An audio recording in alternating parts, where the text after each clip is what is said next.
Hi students, today we're going to be talking about adding dialogue in your radio play. So let's jump in. So when we're thinking about dialogue, it's all about showing the relationship between two characters who are talking. Maybe that character is friends and so they're having a really casual conversation. Maybe that relationship is a little bit tense because maybe they're getting in trouble or they've been caught doing something. Or maybe your character is involved in a romantic relationship or some kind of intimate thing. And so, if that's the case, how does the dialogue show that connection? So, when we're trying to make the dialogue more interesting, we want to see how much we can weave action in between the moments of dialogue and how we can express those characters' internal feelings and thoughts through the actions that are taking place. So I have some examples. Let's check them out. This is a quick scene written about Harry Potter. My mom asked me to read Harry Potter, the series, because J.K. Rowling is a fabulous author. I sighed and told my mom that I do not know if she is a great writer since I haven't read the book.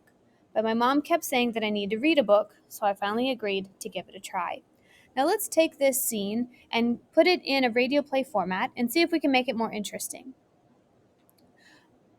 Jenny, I heard that J.K. Rowling is a fabulous author. Jenny's rolling her eyes, and with sarcasm, Mom, if she is an excellent writer, I would read her books. Since I haven't, she's not a great writer. Shooting an icy glance at Jenny. That's the point.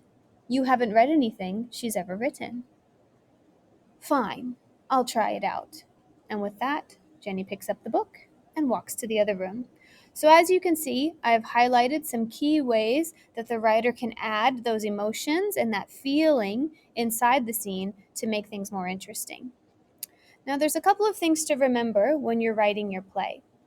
Your capital letters are reserved for the names of the characters, and for radio plays, we use the full name in capitals. If the character is going to say something in a particular way, maybe they're frustrated or excited, you can add that tone as well and capitalize those words before they speak. And you can see that in the example of frustrated tone and the other one, icy glare. And you can describe the glare as how it looks, dark and menacing, by using that word, icy. And then don't forget, every time you have action in the play, you're going to need to use parentheses as well as italics. So here's another quick example, a conversation when Annie Sullivan arrives and meets the Kellers for the first time at their home. I'm not going to read it, but I am going to point out that there's tone used in capitals, there's action in italics, and then there is this nice combination of short and long sentences in the dialogue, and that adds variety to the conversation and makes it more interesting.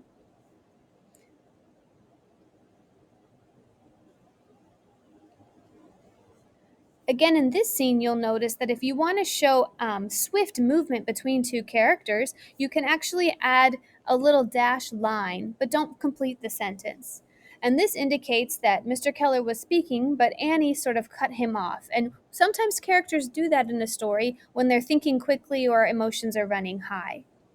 Another way you could do it is with a lot of description in the action. So look at this: equally annoyed, instantly scrambled, diving towards the plate, pouncing like a hawk. Each of these has lots of emotion within it, but it's also describing the action. Now, these are some mistakes sometimes I see among students. Using that dialogue, but not using it effectively. Dialogue should show those connections between the characters, should move the plot along. If we have too much dialogue and we don't have any stage direction, we're not sure what the characters are doing, where they are, and what's happening next. Also, we want to be careful not to use too much punctuation. We need to use those words instead. This is one we see often, too many exclamation points. So I hope this has been helpful for you today to see that you can really use dialogue to show those relationships. You can weave that action to show the thoughts and the feelings inside the dialogue. And really, you can aim to make sure that the dialogue does lots of showing rather than telling. Okay, everyone, thanks so much for watching.